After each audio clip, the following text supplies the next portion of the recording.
l'importance de la veillée, de la veille de Shavuot. Aussi, on a lu l'importance de la sainteté de cette veillée. À tel point que, si on voit le Zohar Kadosh, il dit comme ça. Il dit que, le Ben Ish Chai dit que, à la rigueur, c'est mieux de ne pas y aller veiller, la veille de Shavuot, si les jeunes vont se réunir pour discuter, rigoler et arriver à parler de Lashon Hara. À tel point qu'il dit que il apporte le Zohar qui dit que l'étude de la veille de Shavuot, elle a une importance que on fait un grand icône là-haut. C'est quelque chose d'extraordinaire. Il apporte deux choses. Il dit que les Hasidim Rishonim, ils ne dormaient pas la nuit là-bas, et ils vont étudier la Torah toute la nuit.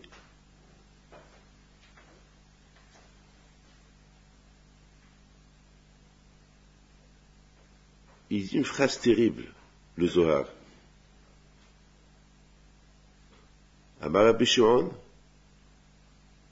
que ceux qui étudient la Torah cette nuit-là, ils vont tous être inscrits dans le livre des souvenirs, et Hachem, il va les bénir. C'est une phrase extraordinaire.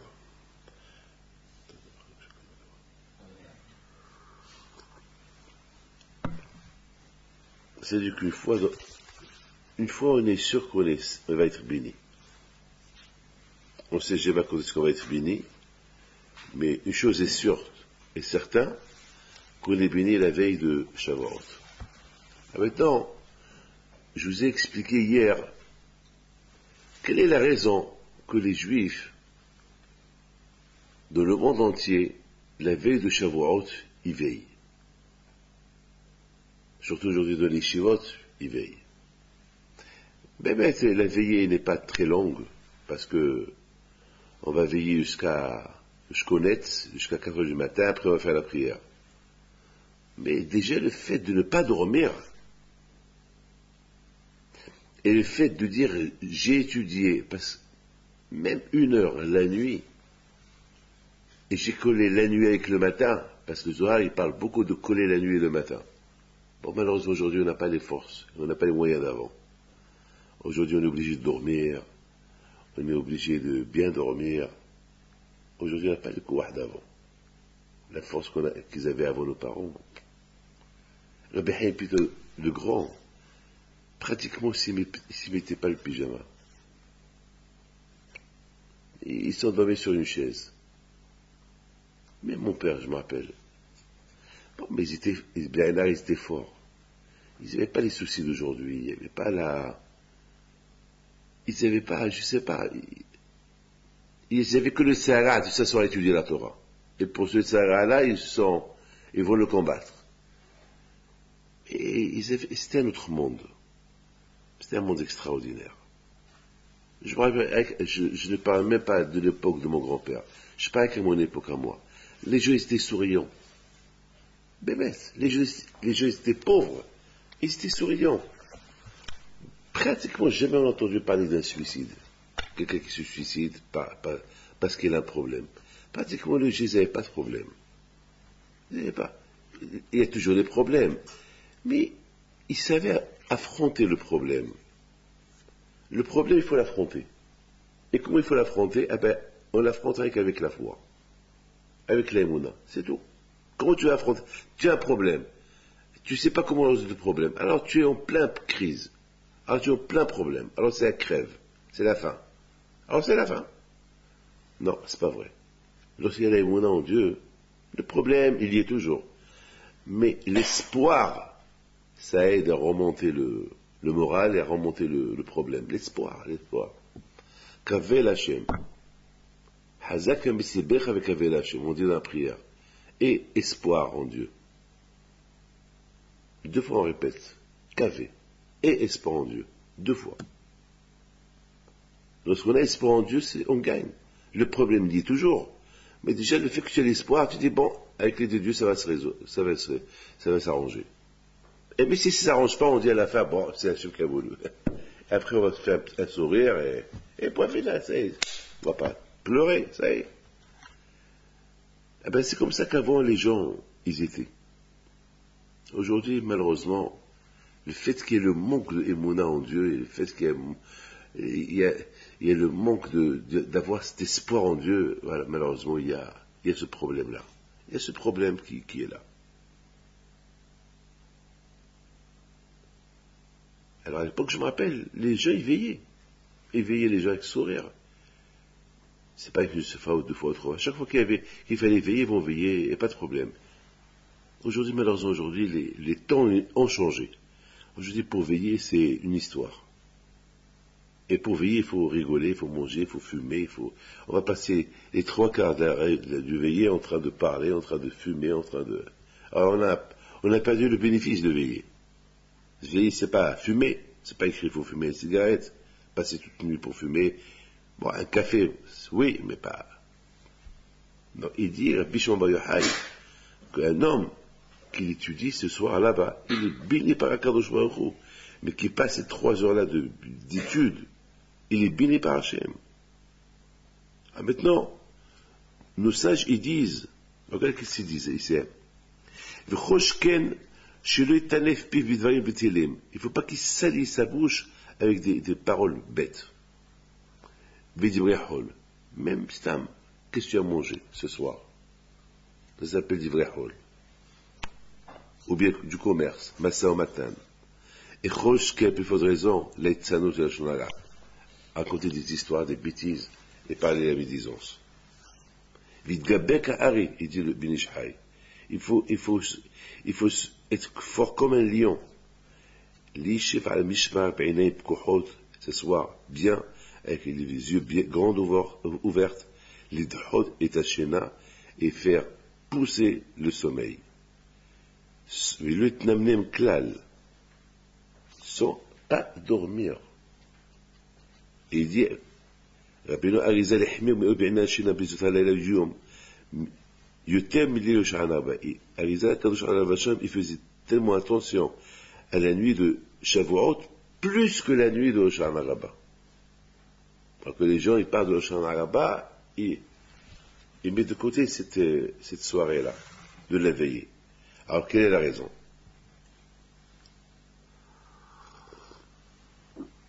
La raison, elle est simple. Parce que la veillée de Shavuot, c'est la veillée que les Juifs,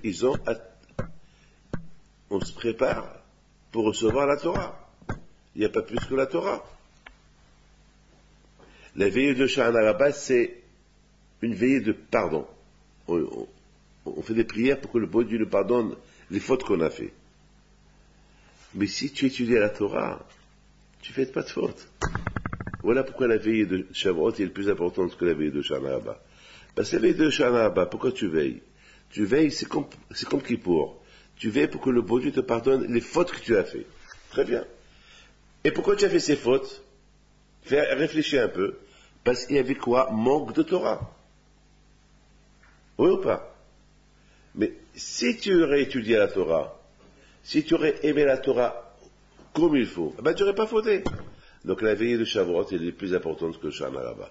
Parce que la veillée de Shavuot, c'est la Torah. Une fois que tu donnes la valeur, la juste valeur à la Torah, la veillée de Shavuot, le fait que tu ne dors pas et que tu lui donnes cette valeur-là, donc c'est que tu l'aimes.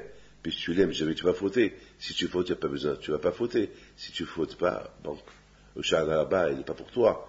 Si tu te restes réveillé uniquement pour être sûr que tu n'as pas fauté, c'est pas plus. Ah, maintenant, on va essayer de comprendre. J'ai une belle question que j'ai posée hier. Maintenant, on a compris un peu plus. On a un peu ajouté sur le Binishai, chose qu'on n'a pas ajouté hier. C'est pour ça que ce matin, il fallait que je vous dise que c'est rien, la différence entre Shavuot et Hoshana Rabbah. Maintenant, on a une question. Quelle est la raison pour qu'on veille? Est-ce qu'on ne peut pas étudier la Torah le lendemain?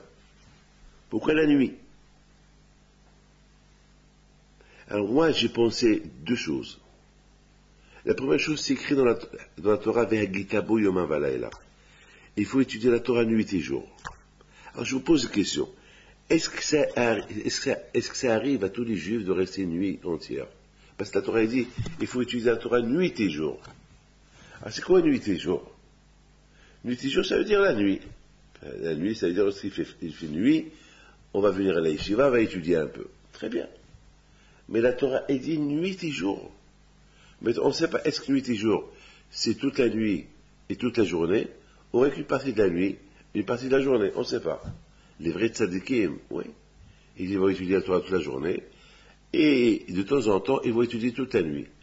Mais on a besoin, puisque le pasuk n'a pas été donné que pour les tzadikim. Le pasuk a été donné pour tous les juifs. Puisque le pasuk a été donné pour tous les juifs.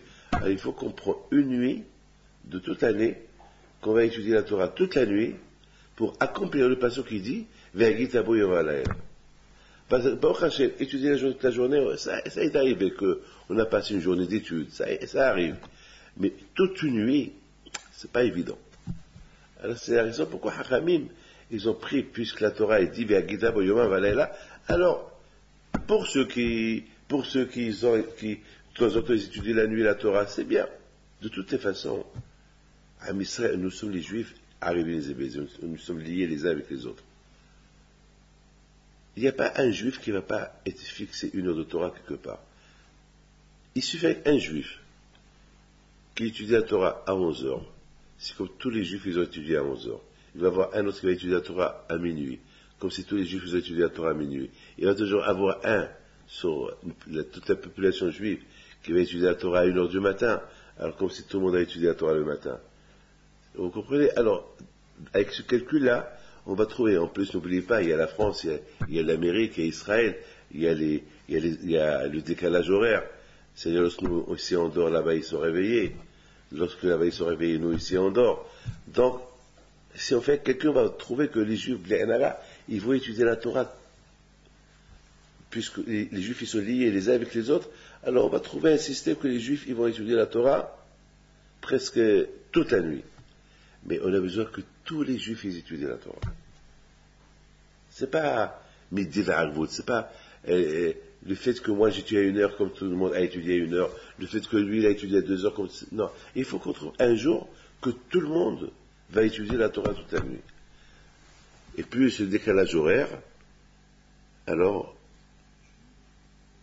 Hachamim ils ont instauré une nuit. Et c'est quoi la meilleure nuit? C'est la veille de Shavuot. Puis c'est la veille de Matan Torah. Ça, c'est la première raison. Deuxième raison, pourquoi on étudie la Torah la veille de Shavuot, c'est pour réparer la faute de nos parents. Nos parents, ils ont fait une faute. Laquelle? Ils sont partis dormir. La veille de Matan Torah, la veille du don de la Torah, malheureusement, ils sont partis dormir.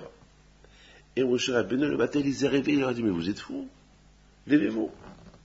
Alors, Ramim, ils ont dit, puisqu'ils sont partis dormir, alors, il faut qu'ils se réveillent toute la nuit. Il faut que nous, les Juifs... Alors, je vous pose la question. Eux, ils ont fauté, et ils l'ont payé. Et pourquoi Moshe Rabbeinu, il n'aura pas... Pourquoi Moshe Rabbeinu, il n'aura pas... Il n'aura pas... il les a pas avertis. Écoute, cette nuit-là, il ne faut pas dormir, il faut rester réveillé, et puis, mais, c'est excitant. Je ne comprends même pas comment ils sont partis dormir. Personnellement, je me rappelle, moi, une fois au Maroc, j'étais jeune, lorsque le roi du Maroc il devait venir à Essaouira, les Juifs et les Arabes, ils n'ont pas dormi toute la veille de Shabbat. Je me rappelle, on est tous partis là, dans la grande avenue, une avenue de l'entrée d'Essaouira, une avenue de 3 kilomètres, il y avait un monde fou. Depuis la veille, les gens, ils ont pris place. Pour attendre, pour voir de près le roi. Et ici, ils vont voir Hachem. Et Hachem, c'est Hachem. Ils vont écouter sa voix. Qui peut écouter la voix de Dieu? Hachem, il parle, personne n'écoute. Hachem, il parle, personne n'écoute. On ne peut pas entendre. Si on entend la voix de Dieu, on meurt. On meurt. Déjà, avec le fait de savoir que je vais entendre la voix de Dieu, comment je peux aller dormir? Alors la question se pose, comment cela? Ils sont partis dormir. C'est impossible. Ils ne devaient pas dormir. Et ils sont partis dormir. D'ailleurs, Moshe Rabbeinu ne leur a pas dit. Parce que Moshe Rabbeinu, il a dû croire qu'ils n'allaient pas dormir. Mais ils sont partis dormir. Alors la question se pose, comment ils sont partis dormir? C'est une chose qu'on ne peut pas imaginer. Que lorsqu'on sait que demain le roi, il va arriver, vous imaginez, la montagne était pleine en feu. Du feu, un feu qui fait peur. Toute la montagne, je sais pas moi, une montagne de feu. D'ailleurs, c'est écrit dans la Torah, ils ont vu les voix. Je sais pas c'est quelle voix il y avait. Vous imaginez quelle voix, ça fait peur. Quelle voix? Et le son du chauffard, mais quel chauffard, quel son? Un chauffard, qui le sonne? Et c'est Moshe qui le sonne, et c'est Dieu qui le sonne, et c'est ce chauffard-là, il se sonne tout seul. Et quand le chauffard lève, avec Meod, pélé. C'est la folie.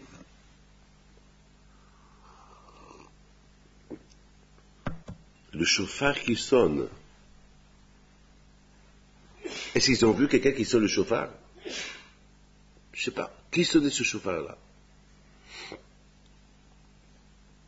Et ce bruit qui faisait les tonnerres, la pidim, du feu, des étincelles, plein d'étincelles.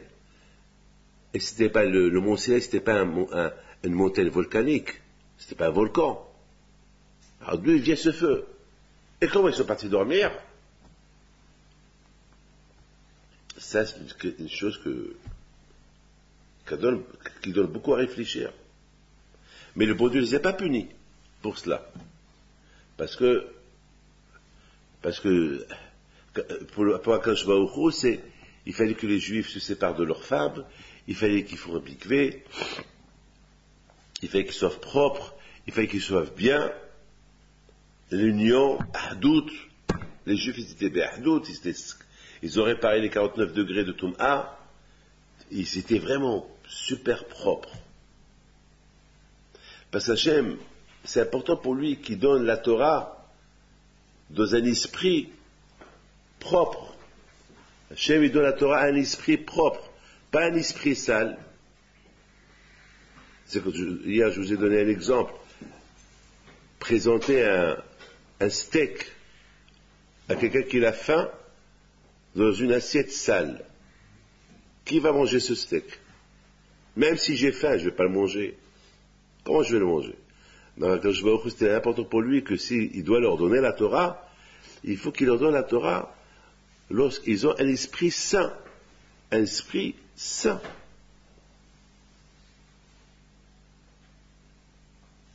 Et pour avoir l'esprit saint, il fallait réparer les 48 mauvaises qualités. Et c'est la raison pourquoi on fait le calcul du Sfirat HaOmer. Alors je ne comprends pas, les Juifs, ils calculent de Pessah jusqu'à Shavuot tous les mauvaises mitzvot qu'ils avaient pour arriver à la veillée de Matan Torah et aller dormir. C'est pas possible. C'est pas possible. À tel point que Hachamim, ils ont instauré, ils ont dit, puisqu'ils sont partis dormir, alors nous, on doit réparer ce sommeil qu'ils ont dormi. Alors pourquoi tu ne les as pas avertis? Avertis-les, ne dormez pas. Quand tu leur as dit, il ne faut pas aller avec les femmes, il faut leur dire, ne dormez pas. Et 100% ils seraient restés réveillés. Avertissez-les. Mais on dirait que Moshe, non, pour Moshe, c'était pas important ça. Alors si c'était pas important, pourquoi nous mettons à réparer? Manachar, il faut comprendre, si c'est important, il fallait leur dire, quand il leur a dit, ne touchez pas vos femmes, et préparez-vous pour Matan Torah. Alors il fallait leur dire aussi, ne dormez pas la veillée de Shavuot, et sans forcément pas dormir. Alors, le fait qu'on leur a rien dit, c'est qu'ils pouvaient aller dormir. Alors, une fois qu'ils sont partis dormir, on leur reproche. Moshe Rabbeinu, il se réveille le matin, non, lui, il ne s'est pas levé, mais il se lève le matin, va Yutzit Israël, il les a fait sortir de leur lit, de leur tente, allez, Likata Elokim, on va aller à l'encontre d'Hachem. Pélé. Alors on est obligé de dire que les Bnei Israël sont arrivés à un niveau tellement élevé que même leur sommeil, on ne peut pas dire qu'ils ont dormi. Même si on dit qu'ils sont partis dormir, peut-être ils ont dormi comme David Ameller. Comme David Ameller, il dort pas. David Ameller, il dort pas. Comme David Ameller, il dort. Comme le cheval il dort avec ses yeux ouverts. Et il dort quelques secondes, mais d'après Ben Ish Chai, même dormir quelques secondes, on n'a pas le droit. Mais là, il n'a même que là, les Ben Ish Chai. Parce que c'est Matan Torah. C'est Matan Torah, c'est Dieu. Vous savez, moi, beaucoup de fois, j'imagine Matan Torah. J'imagine Matan Torah. Rami me disent qu'à Matan Torah, tout le monde était présent. Et, vous vous rappelez, Matan Torah? Vous vous rappelez pas? Vous vous rappelez pas? Ben, mais lorsqu'on dit cette phrase à quelqu'un, tu te rappelles? Il va dire, non, pourquoi? Parce que c'est vrai. Parce que c'est passé il y a quelques milliers d'années. On ne se rappelle pas. Mais moi, je dis que je me rappelle. Moi, beaucoup de fois, je dis, je me rappelle Matan Torah. Ben, chaque fois que je parle de Matan Torah, j'ai une vision de ma tête. Je me rappelle de Matan Torah. Je me rappelle. Et pourtant, c'est passé il y a quelques milliers d'années. Ben, je me rappelle. Parce que la Torah, elle le dit.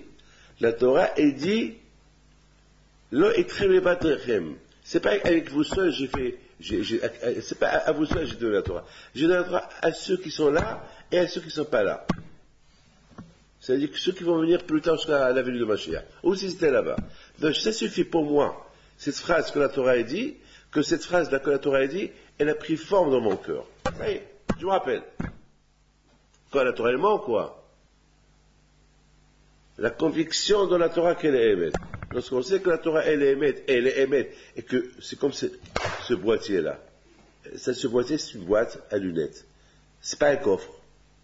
C'est pas un coffre où on met l'argent. C'est pas une banane. C'est pas une pomme. Je sais, pourquoi? Parce que c'est un boîtier, c'est un boîte pour les lunettes. Ça c'est un verre. Une tasse.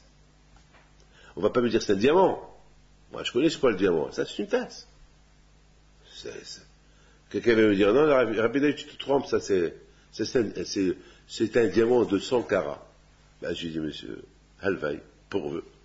Mais pour moi, c'est une tasse. C'est une tasse, il y a du café. Ce que tu bois, c'est du coca. C'est du coca? Quel coca? Ça, c'est pas du coca, c'est du café. Mais non, c'est pas du café, c'est du coca. Bon, alors tu es fou. Ça, c'est du café. Donc, la Torah, elle est émette. Et moi, je suis émette. Am Israël, ils sont émettes. Et Akadosh Baruch Hu, elle est émette. Puisqu'il y a 3 émettes. Akadosh Baruch Hu, elle est émette. Et la Torah, elle est émette. Et Hachem de la Torah émette à un peuple qui s'appelle émette. Alors, le fait que la Torah, elle est émette, et la Torah, elle dit que j'étais là-bas, alors j'étais là-bas. Je suis convaincu. Cette conviction, elle rend la chose réalité. Une conviction, elle rend la chose vraie. Je vous ai expliqué hier, c'est quoi le rôle d'un psychologue? Qu'est-ce qu'il fait un psychologue? Un psychologue, il reçoit les gens qui ont des problèmes psychologiques. Ou ils ont peur, ou ils rigolent pas, ou ils mangent pas, ou il y a beaucoup de... Moi je reçois des gens à problème du matin au soir. J'ai pas le temps de passer beaucoup avec eux, mais moi je déguéris avec eux avec la Emouna. Je leur dis, tu n'as rien. Alors si les médecins ont confiance en nous, lorsqu'ils sortent en bonne santé. Parce que je leur donne cette phrase, tu n'as rien. Et bien je sens qu'il n'a rien. Alors le fait qu'ils savent que je dis pas un mensonge, ils me croient, et bien ils guérissent avec ça. Ils guérissent avec ça. Ils savent que je ne vais pas mentir. Parce que si je sais qu'ils ont quelque chose, je vais leur dire, vous avez quelque chose. Mais si je sais qu'ils n'ont rien, ils n'ont rien. Je leur dis, pourquoi tu veux que je t'invente que je tiens quelque chose? Tu n'as rien. On ne va pas vous inventer une chose, il n'y a rien. Donc, ils sortent, ils guériront. Parce qu'ils ont les moyens, ils n'ont rien. Mais, Il y a d'autres personnes, malheureusement, il leur faut vraiment un psychologue. Quelqu'un il faut, parce qu'il leur manque cette émouna, alors il leur faut des séances. Et le psychologue, il va faire quoi? Le psychologue, c'est un prophète. Eh bien, il va s'asseoir avec eux. Il va discuter avec eux. Il va leur faire parler. Ils vont parler, ou écoutent. Après, il leur pose des questions. Il parle. Et le malade, il continue à parler. Et à un moment donné, il dit, bon, on continue demain, on continue la semaine prochaine. Et après, la suite. Il continue à parler, il parle. Et à un moment donné, il dit, et répète. Et dès qu'il répète, le malade, il s'arrête, il réfléchit, et commence à pleurer. Le problème qu'il a bloqué à ce malade-là, c'est quelque chose qu'il a passé dans sa vie, et qui le perturbe, et qu'il a oublié. Et avec le psychologue, son travail, c'est de lui faire rappeler le problème qu'il a eu dans le passé, et là, il se sent soulagé, et guéri. C'est un souvenir, quelque chose, un mauvais souvenir qui lui est passé, et qui le perturbe, mais il ne se rappelle pas de quoi. Et bébé, ça perturbe, hein. Ça perturbe. Moi, David Pinto, beaucoup de fois, lorsque je cherche quelque chose, et je sais que je l'ai lu, mais je ne me rappelle pas où je l'ai lu, ben, ça me perturbe. Mais grâce à Dieu, je mets un peu de l'ordre dans ma tête, et je me rappelle de la chose. Il y a 2 semaines, ma femme m'a confié ses bijoux, et j'ai oublié où je les ai gardés. Elle me les demande, elle me les réclame la dernière minute. Elle veut sortir et elle les veut. J'ai dit, attends, mais où je les ai mis? Bon, le jour là, où? Et j'arrive pas. Alors là, j'avais un blackout. Je me rappelle pas. Parce qu'elle a dû me les donner en vitesse. Et moi aussi, je devais sortir en vitesse. Et je les ai cachés en vitesse. Et je me rappelle pas où je les ai mis. Et elle est debout. Elle est prête pour sortir mes bijoux. Et je la regarde. Je dis, écoute-moi, tu me laisses 5 minutes. Sinon, mais il faut, tu aurais dû pas me les donner, tu aurais dû les garder. Et tandis que tu oublies, ou tu caches, alors, il faut me donner un temps. Et je me suis assis, et j'ai commencé à réfléchir, j'ai commencé à remonter toute mon historique. Qu'est-ce que j'ai fait, et qu'est-ce que j'ai fait, qu'est-ce que je fais ce vendredi, et à la fin, je me voyais aller vers les chemises, et je les ai posées sous les chemises. Et au fond des chemises, au fond de l'étagère. Ça, ce que j'ai fait, je les ai trouvés. Voilà. Ça veut dire que, bon Hachem, on a une mémoire. Hein, comme ça, parfois, il faut la faire fonctionner doucement.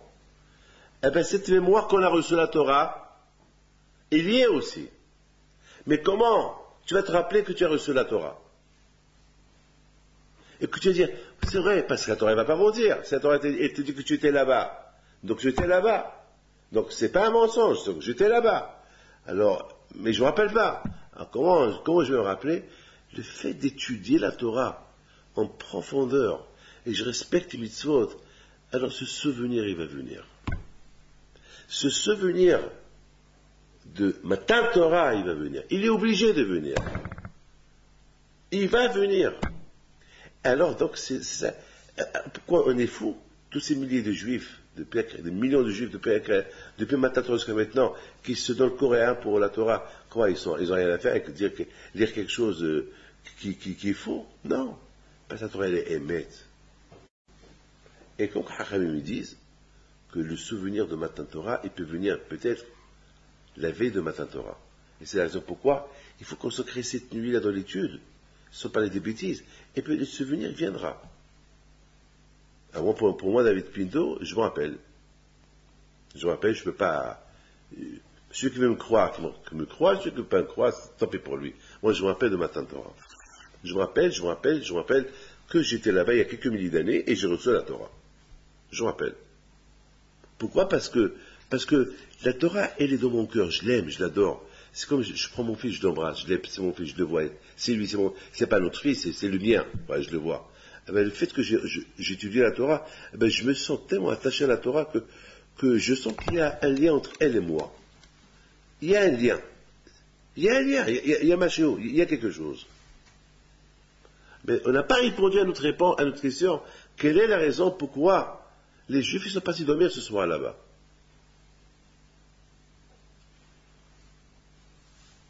Alors moi je pense qu'il faut trouver une raison quand même. C'est pas possible que les Juifs soient partis dormir comme ça, sachant que demain Dieu il va se révéler à eux et partir dormir. Il y a une raison. Moi je pense que les Juifs ils sont partis dormir quelques minutes ou quelques heures parce qu'ils ont voulu tourner la page avec le passé.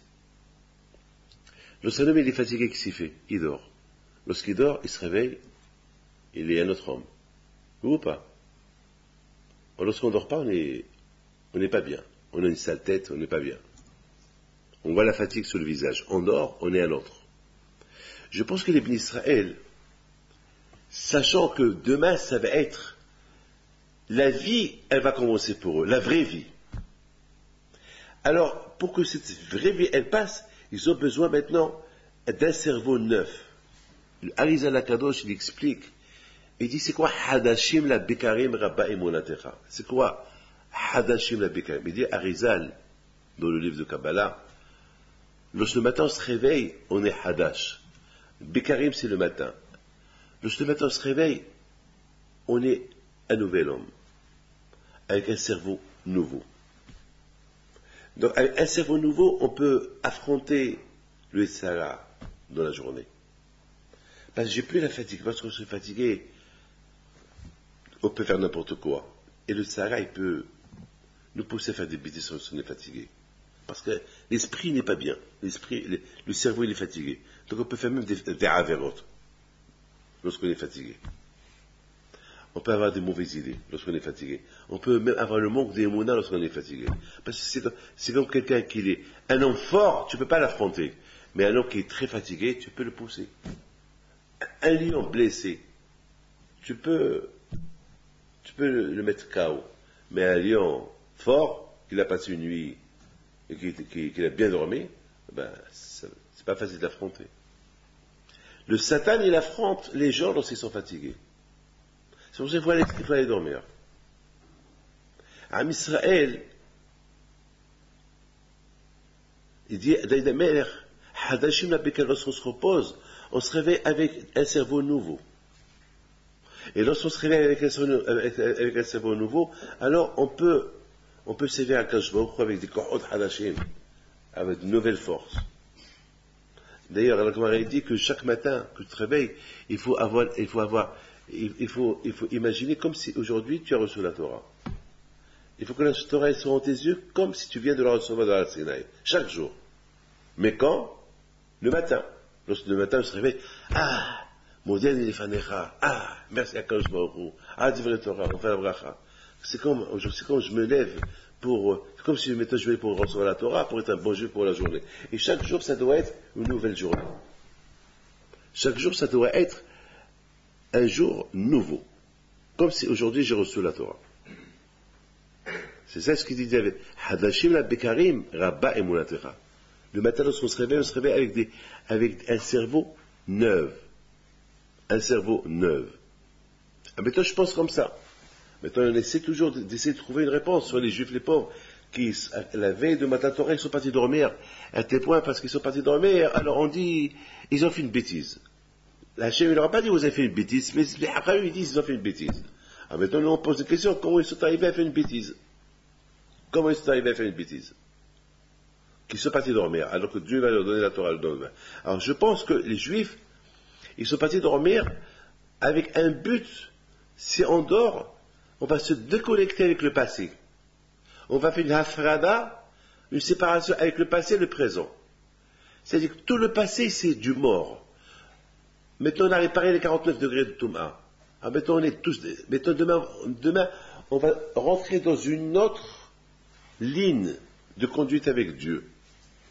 Demain, ça va être une journée de Matan Torah. On va commencer notre vie nouvelle demain. Alors, c'est mieux qu'on dort et on se réveille avec un nouveau cerveau. Hadashim la Bekarim.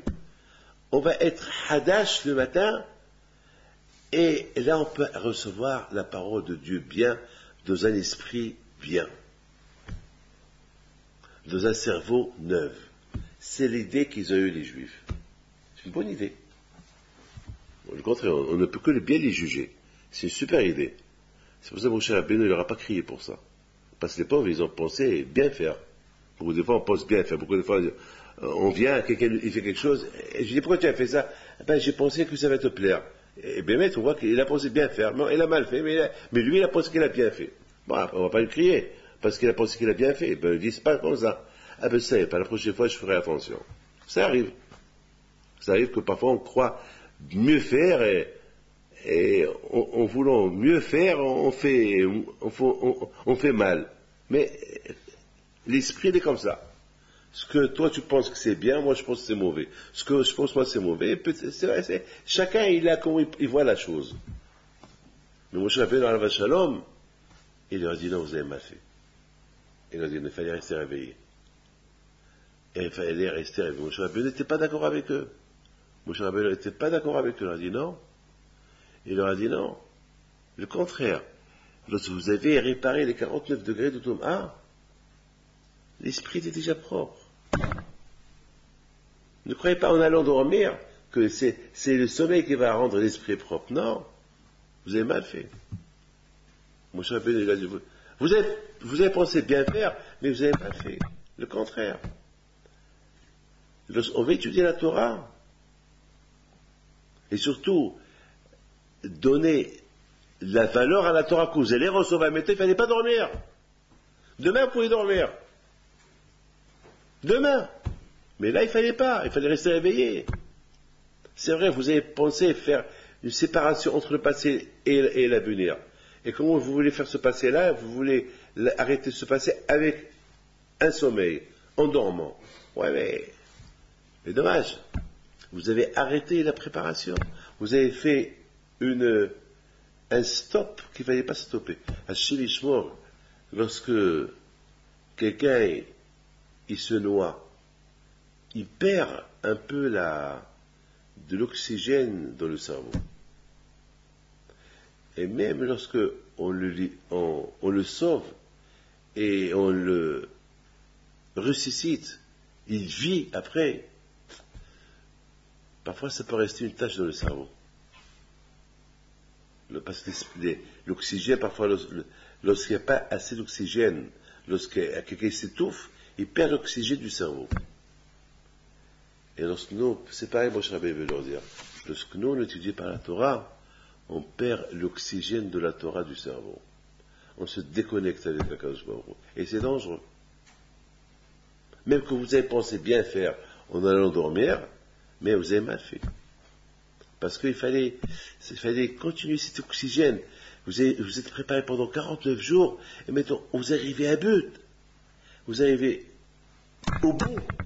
Eh bien, il fallait continuer. Pourquoi vous êtes parti dormir? Il n'y a pas de séparation. Lorsqu'il s'agit de la Torah, la Torah elle-même, la préparation de la Torah elle-même, elle fait la séparation avec le passé. Un homme maintenant, il est rachat. Il dit, Hachem, pardonne-moi. Ah ben, le bon Dieu lui pardonne. C'est pas le fait qu'il va dormir pour que le bon Dieu lui pardonne. C'est pas le fait qu'il fait Kat Shema, il fait Anna Hachem, avant qu'il va se dormir, il va dormir et il dira, c'est le bon Dieu va pardonner. Non. C'est fait Teshuvah, ça y est. Le bon Dieu te pardonne. C'est ça. Et c'est ça la bouteille, la raison pourquoi Hachamim, il nous a donné à réparer la veillée. Aujourd'hui, il faut savoir qu'aujourd'hui, la grandeur de la veillée de Shavuot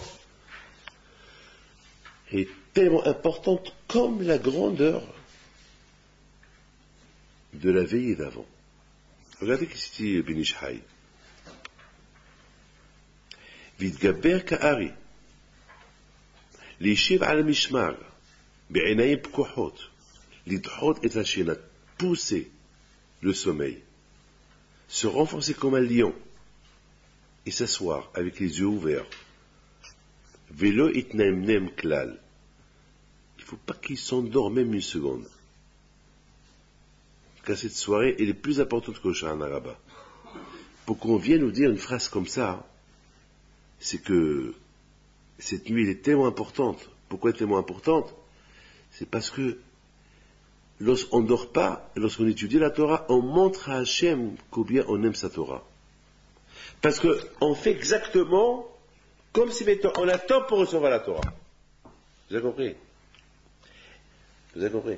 Et pourtant, si quelqu'un m'entend parler comme ça, il me dit alors, Rabbi David, d'après vous, le jour de Shavuot, on reçoit la Torah. Je vais dire oui. Mais où est la montagne? Et où est les Har Sinaï? Et où est le désert? Où sont tous les Juifs? Où est Moshe Rabbeinu? Eh bien, qu'est-ce que je vais lui dire? Ben, je vais dire Moshe Rabbeinu, c'est moi. Moshe Rabbeinu, c'est toi. Les Am Israël, c'est moi. Am Israël, c'est toi. Eh bien, Moshe Rabbeinu, il est là, dans la synagogue. Et la montagne, elle est là. Mais il est où? Et je vois rien.